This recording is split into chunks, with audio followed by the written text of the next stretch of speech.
तो दोस्तों आज हो गया 14 जुलाई 2022। यूपी समेत देश दुनिया की सभी ताज़ा बड़ी खबरें लेकर आए सिर्फ आपके लिए। चलिए पर खबर शुरू करते हैं। उससे पहले चैनल को अब तक सब्सक्राइब ना किया हो तो चैनल को सब्सक्राइब कर दें, लाइक कर दें, शेयर कर दें ताकि इसी तरह की खबर आप हर रोज़ देख सकें। चलिए शुरू करते हैं आज की पहली बड़ी खबर। जम्मू कश्मीर में गुपकार अलायंस ने विधानसभा चुनाव मिलकर लड़ने का फैसला किया है। इस फैसले से छोटे राजनीतिक दलों को बड़ा नुकसान उठाना पड़ सकता है। वहीं पहले की धुर विरोधी रही पीडीपी और नेशनल कॉन्फ्रेंस इसलिए साथ आ रही है क्योंकि वे भाजपा को सत्ता से दूर रखना चाहती है। अब भाजपा ने गुरुवार को अलायंस पर करारा हमला किया है। पार्टी की तरफ से कहा गया है कि यह गठबंधन आतंकवाद के खिलाफ लड़ाई में सबसे बड़ी बाधा है। भाजपा ने कहा कि जम्मू कश्मीर में युवाओं को शिक्षित करने के बजाय ये हिंसा के लिए भड़काते हैं। पाकिस्तानी पत्रकार नुसरत मिर्जा के सनसनीखेज दावे के बाद पूर्व उपराष्ट्रपति हामिद अंसारी पर भाजपा ने भी हमला बोला है। भाजपा ने कांग्रेस पर निशाना साधते हुए कई सवाल पूछे हैं। उनसे पाकिस्तान पत्रकार को 5 बार भारत बुलाने पर भी सवाल पूछा गया है। अब एक बयान जारी करके अंसारी ने इन सारी बातों को सिरे से नकार दिया है। उन्होंने कहा है कि ना तो उन्होंने कभी नुसरत मिर्जा को भारत बुलाया और ना ही वो उनसे मिले। अंसारी ने कहा है कि मीडिया का एक धड़ा और भारतीय जनता पार्टी के प्रवक्ता मेरे बारे में झूठ फैला रहे हैं कि उपराष्ट्रपति रहते हुए मैंने पाकिस्तानी पत्रकार नुसरत मिर्जा को बुलाया था। विपक्ष के राष्ट्रपति पद के उम्मीदवार यशवंत सिन्हा ने कहा है कि अगर वो राष्ट्रपति के लिए चुने जाते हैं तो वो सुनिश्चित करेंगे कि नागरिकता संशोधन अधिनियम लागू ना हो। उन्होंने ये बातें असम के गुवाहाटी में विपक्षी सांसदों के साथ बातचीत में कही। असम के विपक्षी सांसदों के साथ बातचीत करते हुए यशवंत सिन्हा ने कहा कि भाजपा के नेतृत्व वाली सरकार CAA को अभी तक लागू नहीं कर पाई है क्योंकि इसे जल्दबाजी में मूर्खतापूर्ण मसौदा की तरह बनाया गया था। उन्होंने कहा कि असम के लिए नागरिकता एक बड़ा मुद्दा है और सरकार पूरे देश में अधिनियम लाना चाहती थी लेकिन अभी तक ऐसा नहीं कर पाई है। देश में कोरोना संक्रमण से बचाव के लिए बूस्टर डोज भी अब फ्री में लोगों को मुहैया कराने की तैयारी है। 18 से 59 साल तक की उम्र के लोगों को ये सुविधा सरकारी टीकाकरण केंद्रों पर मिल सकती है। आधिकारिक सूत्रों के मुताबिक 15 जुलाई से विशेष अभियान के तहत ये सुविधा दी जाएगी। सूत्रों का कहना है कि 75 दिनों तक ये अभियान चलेगा। इसके तहत पहले लगी 2 वैक्सीन डोज की तरह ही लोग सरकारी केंद्रों में जाकर बूस्टर डोज लगवा सकेंगे। आपको बता दें कि कोरोना संक्रमण की दर में बीते कुछ वक्त से इजाफा देखने को मिल रहा है और इसी के चलते सरकार ने लोगों से बूस्टर डोज लगवाने की अपील की है। एकनाथ शिंदे गुट के प्रवक्ता दीपक केसरकर ने दिल्ली पहुंचकर शरद पवार पर आरोप लगाया था कि उन्होंने 2 बार शिवसेना को तोड़ने की कोशिश की थी। उन्होंने कहा था कि पवार ने बाला साहब ठाकरे के जीते जी उनका अपमान किया था और अब उनके सम्मान की बातें कर रहे हैं। इस पर पलटवार करते हुए एनसीपी ने कहा है कि केसरकर को शायद शिवसेना का इतिहास ही पता नहीं है। एनसीपी के लीडर महेश तापसे ने जवाब देते हुए एकनाथ शिंदे की सरकार को अवैध करार दिया। उन्होंने कहा कि वो तो शरद पवार ही थे जो कांग्रेस को भी साथ लाए और गठबंधन की सरकार बनाते हुए शिवसेना को मुख्यमंत्री का पद दिया। इतिहास और कानूनों से होती है मंदिर की पुष्टि, हिंदू पक्ष ने रखी दलील। जी आपको बता दें कि ज्ञान वापी श्रृंगार गोरी प्रकरण में बुधवार को जिला जज डॉक्टर अजय कृष्ण की अदालत में बहस जारी रही। वादी हिंदू पक्ष की ओर से वरिष्ठ अधिवक्ता हरिशंकर जैन ने 2 घंटे तक मुकदमे के मेरिट पर दलीलें पेश की।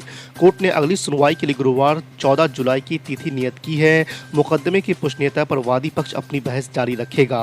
आपको बता दें कि वादी पक्ष की तरफ से सुप्रीम कोर्ट के वरिष्ठ अधिवक्ता हरिशंकर जैन ने संविधान के अनुच्छेद 25 को लेकर उठाए गए सवाल, मंदिर और मूर्ति पर स्पष्ट दिख रहे चिन्ह, स्वयंभू जैसे बिंदुओं पर दलील रखी।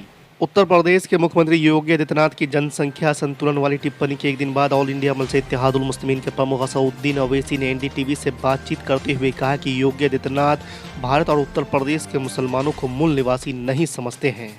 उत्तर प्रदेश के मुख्यमंत्री ने एक शब्द का इस्तेमाल किया, मूल निवासी। उत्तर प्रदेश के मुख्यमंत्री को सबसे पहले बहैसियत मुख्यमंत्री उनको इस तरह के अल्फाज इस्तेमाल करने की कोई इजाज़त नहीं देता, ना उनको ज़रूरत थी। क्या मतलब है मूल निवासी का? क्या उत्तर प्रदेश का मुसलमान मूल निवासी नहीं है? और अगर मूल निवासी अगर कोई इस देश में है तो वो है द्रविडियन लोग और आदिवासी लोग, नंबर 1। ना ओवैसी मूल निवासी है, फिर ना योगी आदित्यनाथ मूल निवासी है। फिर उनको ये बताना चाहिए था कि उत्तर प्रदेश में जो TFR रेट है वो 2015-16 में 2.6 था, जो अब गिरकर 2.3 हो चुका है।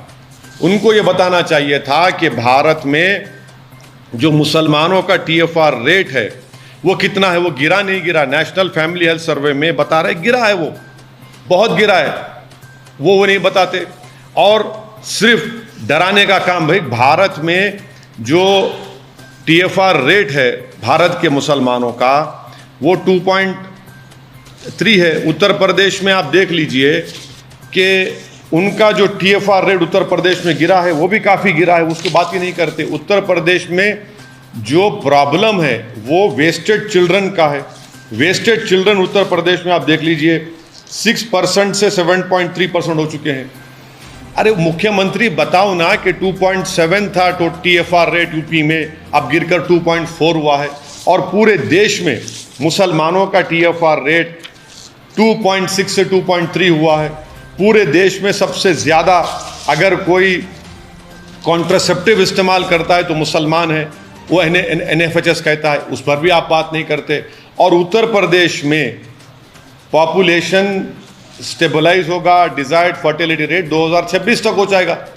मुख्यमंत्री को बोलना चाहिए सब बातें, ये वो जानकर भी सिर्फ मुसलमानों के ताल्लुक से खौफ पैदा करना, ये इनका मंशा और मकसद। कौन मना किया था JDU राजनीति करें, तो मुझको कोई दिक्कत नहीं है। लगातार JDU राजनीति करने में लगे हैं। उनसे पूछिए ना, अटल जी के साथ वही थे, केंद्र में वही थे, लगातार 17 साल से वही हैं। तो नीतीश कुमार को मानने को कौन बीजेपी तैयार है? बस हमेशा पॉलिटिकल इवेंट्स क्यों बनाना चाहती है? रैली भी किया आपने, सब कुछ किया, क्या फायदा हुआ? तो आज विशेष राज्य का दर्जा मिल जाएगा भैया। आप उम्मीद करते हैं जुमलेबाज इन दोनों आदमी से, जो नोटबंदी नहीं, GST नहीं, जो 1 नेशन 1 रैंक नहीं, 1 नेशन 1 हेल्थ नहीं, 1 नेशन 1 टैक्स नहीं, no rank, no pension, no सैनिक, नो शहीद, नो अनुकंपा। क्या बात आप कर रहे हैं? तो खुशी होना चाहिए कि पहली बार इतिहास में पहली बार कोई विधानसभा में प्रधानमंत्री आ रहा है। मुझको तो समझ में नहीं आता, ये प्रधानमंत्री का जगह ही नहीं है, प्रधानमंत्री उसकी आवश्यकता ही नहीं है। प्रधानमंत्री की जिम्मेदारी बिहार के हालात को, उसकी GDP को, उसकी इकोनॉमी को, उसके पर कैपिटा इनकम को, उसकी गरीबी को। क्या प्रधानमंत्री जी इस बार आ रहे हैं तो क्या नेतरहाट टाइप के 10 स्कूल देंगे? क्या मैं उम्मीद करूं कि प्रधानमंत्री जी कम से कम आधा दर्जन IIT देंगे? मैं उम्मीद करूं कि प्रधानमंत्री जी हमें कम से कम 2 एम्स देंगे? क्या मैं उम्मीद करूं कि प्रधानमंत्री जी हमें 5 एयरपोर्ट देंगे? क्या मैं उम्मीद करूं कि जूट मिल से लेकर के डालमिया नगर से लेकर के लगभग सभी फैक्ट्रियां बंद हो गई, मुंगेर का विश्वविद्यालय और 2 विश्वविद्यालय जो पहले बजट में हुआ था, क्या मैं उम्मीद करूं कि वो हमें मिलेगा?